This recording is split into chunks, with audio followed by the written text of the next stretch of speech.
Hello, this is the Carnival Doctor, Rod D. Ferguson, with an interview of the Bahamianista. Please enjoy the interview and always visit the #1 site on the internet when it comes to Carnival and preparing for Carnival, TriniJungleJuice.com. Take care and have a super fantastic day. Hello, this is Roddy Ferguson, also known as the Carnival Doctor, reporting to you for TriniJungleJuice. This particular recording is sponsored by TriniJungleJuice.com and MyCarnivalBands.com. Right now I have on the phone someone who has frequented many carnivals in the world, someone who was actually from the islands, but not from the island of Trinidad. It is my desire to give people a different flavor when it comes to Carnival, not just reporting about Carnival in and of itself, but report about the people who actually attend Carnival, more of a grassroots movement and approach. So you know the type of people that you might see, the type of people you may see, and exactly what they like about Carnival. And also, they can give you some quality tips when it comes to Carnival and strategies to get through a Carnival weekend. On the phone right now is Crista Strachan. Crista, how are you? I'm fine. How are you? I'm doing absolutely fantastic. I had the opportunity to meet you in Tampa. Tell me how you got to Tampa and tell me where you're from. I got to Tampa, I think it was last year, April. I just moved from New York City. I used to live in Brooklyn for 9 years. I went to school up there. What else? Let's see. I actually came down to Tampa because I had a job opportunity at St. Joseph's Children's Hospital. So I always wanted to work at a children's hospital, and I was like, okay. And then my parents also live in Palmetto, which is an hour south of Tampa. So it was just an easy move. It was an easy decision. So I'm here. Oh, what did you do in New York? You went to school in New York? I went to Long Island University, Brooklyn campus. From 2004 to 2009, I graduated with my master's in occupational therapy, and I worked at a preschool for kids with special needs for about 4 years. And then I decided I wanted a little bit more of a challenge. So when the opportunity came up in Tampa, I was like, okay, I'll do it. So that's really why I'm here in Tampa, the job opportunity, and then also to be able to be closer to my folks. Well, tell me this. Carnival is being a Carnival junkie as you are is a very expensive hobby. Yes, it is. Right.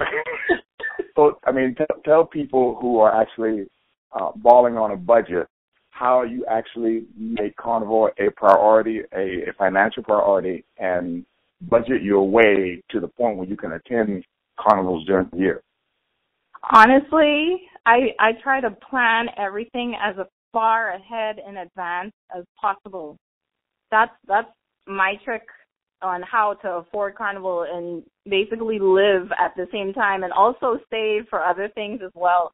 I learned a hard lesson. The first time I tried to go to Trinidad Carnival was the year that I think there was a snowstorm in New York City, and I was going to play with Fantasy that year. I had to sell everything last minute because I couldn't even get a flight out until Carnival Monday, until that was 2012, right? Yeah, it was 2012. I remember because I was in the Hyatt and all the people were, the people from New York were, they were just crying about their friends not being able to get in, and it was a mess because it messed up all of their set plans.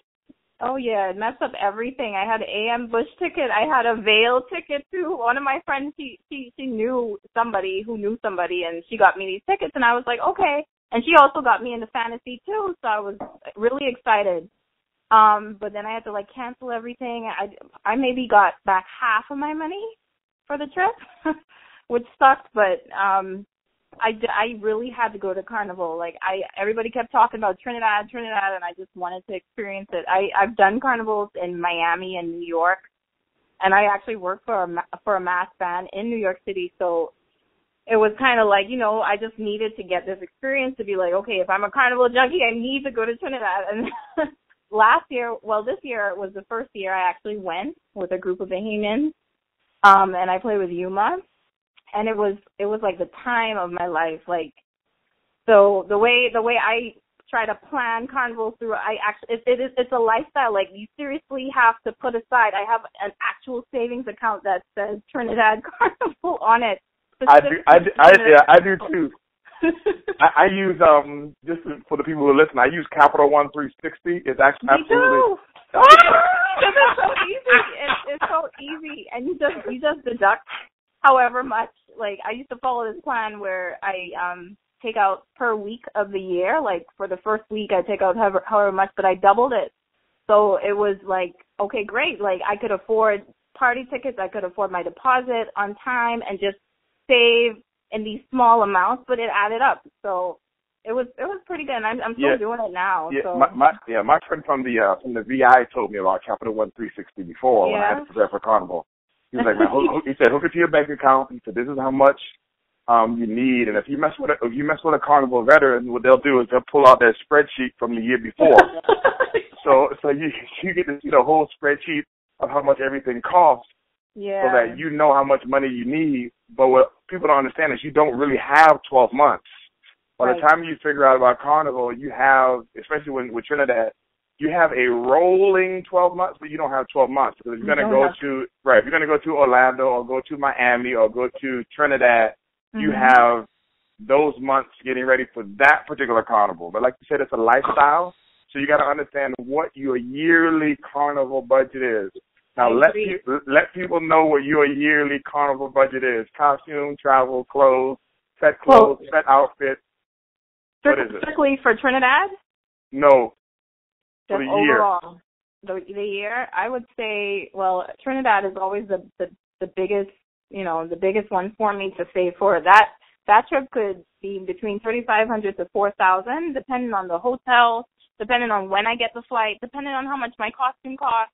This has been the most expensive year, so I'd say I'm definitely looking at $4,000 for sure to cover the entire trip, if not more than that.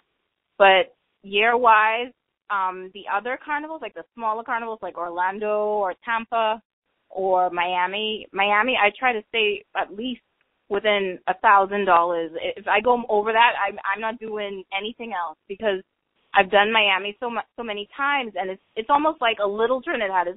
It could never compare to Trinidad, so I try not to go crazy for Columbus Day weekend. And also, like Orlando or Tampa, I try to find the cheapest option that I could possibly find, and still have as much, and still maximize my experience at the same time. So, like, I say, like, maybe between $5,000 to $6,000 or $5,000 to $7,000. It just depends, honestly. Yeah, for the year, and that's not including the small little sets or the little soaker injections that you need here and there. Exactly, it's not. I tell people that you're looking at a budget of anywhere between $7,000 to $12,000, depending on how you want to play it. Right. Exactly. Right. Like, if you want to be a big baller, definitely you up in that $10,000 plus. But me, I honestly, I have a lot of other expenses, and I'm also trying to, help my family out at the same time, and then trying to save up money to get a house and all, that kind of thing. So it's we're called real life. Exactly. It's real life. So you kind of have to balance real life and this lifestyle of being a carnival junkie. Yeah. Well, tell me this. Where is this beautiful accent from? Well, my accent, thank God I still have it, is from the beautiful islands of the Bahamas. I was born in Nassau, but I lived in Freeport, Grand Bahama for like almost 4 years as well. I've lived in the Bahamas for at least 17 to 18 years of my life, going to school there, running track as a high school athlete. And then as soon as I graduated high school, I just came to the States to attend college in New York. And after that, since then I've just been here in the States, but I would really love to go home. It's just, my situation here is just a little bit better in terms of opportunities and whatnot. But I still try to big up the Bahamas as much as I possibly can. Understood. Yeah. My family is from the Bahamas, so that's how I ended up meeting Crista in Tampa. We ended up running into each other in Tampa. So tell me, you attended LIU on a scholarship? Yes, I had a full athletic scholarship for 5 years, which is unusual because after 4 years they kind of want to cut the cord. But I did pretty good as a student athlete. So yeah, I was fortunate to get my master's degree and have everything covered, and then be able to work in the States after that. So it was a pretty good opportunity. You got what they call the fifth year money. Exactly, the fifth year money. That's right. So that's fantastic. I tell you what, just for the people who are listening, I really don't know Crista that well. I'm getting to know her as I did the interview, but she liked one of my pictures on not on Facebook, but Instagram. Yeah. And I saw that someone that looked like her liked one of my pictures on Instagram, and I couldn't tell if it was her or if it was somebody who was trying to make a page like her. And I didn't find out that you had a twin sister. Yes, I have a twin sister. It was very confusing to me. Did your twin sister like soca and carnival like you do? She does. We're both soca carnival junkies. It's so funny, yeah. So what is your sister doing now, which keeps her away from carnival? Well, right now she's in Kenya, I-10 to be exact. She's at the moment she's training to be a professional athlete. So she wants to make the Olympics one day, which used to be a dream of mine too, but I'm a little lazy. But she's been there since September of this year, and now November. I think she'll come back in the next 2 weeks, which will make 2 months, and then after that she's going to continue her training and then try like the different a national meet in the Bahamas to try to qualify for like the different world teams and for the Olympics, of course. So I'm praying for her every day. This has been like a lifelong dream of hers, and I'm hoping that she makes it.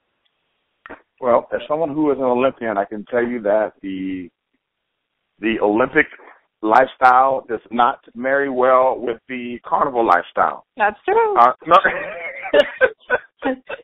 So she must be miserable at times looking at your pictures. Oh yeah, she is definitely miserable. She was actually planning to go to Trinidad in 2015 with me, and I told her, look, you need to realize that you can't do both of these things. And then gradually she started to say, well, Crista, yeah, you're right. I think I'm not going to go anymore. I was like, okay, yeah, you have 2016, if track doesn't work out, there's always carnival. It'll always be there. So, right. Well, yeah, the year for her to go would have been 2014. Right. At 24. That's why we saw Usain Bolt at exactly at Trinidad. Right. Exactly. Yes, he was everywhere. He definitely was. But Crista has some Usain Bolt Fett stories. Yeah. So you saw Usain Bolt in the Fett? I saw Usain Bolt at AM Bush, and he was so nice. I was like, can I dance with you? And he was like, sure. I was like, okay. And So you tried him on a wine. Yeah. No, let me tell you, he knows how to whine. I won't lie. He probably doesn't remember me or anything like that, but because there was a ton of girls trying to get at him, but I was like, what? I get to dance with Usain Bolt, but when you're a track and field athlete, I mean that's huge because everybody knows Usain Bolt's the world record holder in the 100 meters, and he's won more than a few gold medals at the Olympics, and he's one more than a few. Yep. He's one of the best. He's one of the best athletes on the planet. Exactly. And those are the type of people that you see in Trinidad. You see people like Usain Bolt. You see other stars, but nobody's really starstruck, awestruck, and nobody really acts pretentious out in Trinidad because it is a quality environment where people just kind of be themselves. Yes, that's exactly right. So exactly right. What are you passionate about along with Carnival? Well, along with Carnival, like I said, I worked with a mass band, Sesame Flyers, like when I was in New York City, and I was really passionate about the behind-the-scenes kind of thing with making masks and mass production of these costumes and how a mask band comes together. Well, let me interrupt you for a second, if you give me an opportunity. Do you think that some of that comes from your Bahamian culture in terms of the way that in the Bahamas we take such pride in the way we produce the Junkanoo costumes? Oh yes, definitely. I've done Junkanoo a couple of years. Even when I was younger, my dad used to put costumes with me and my sister and put us out in the street. Like scrap costumes that he made.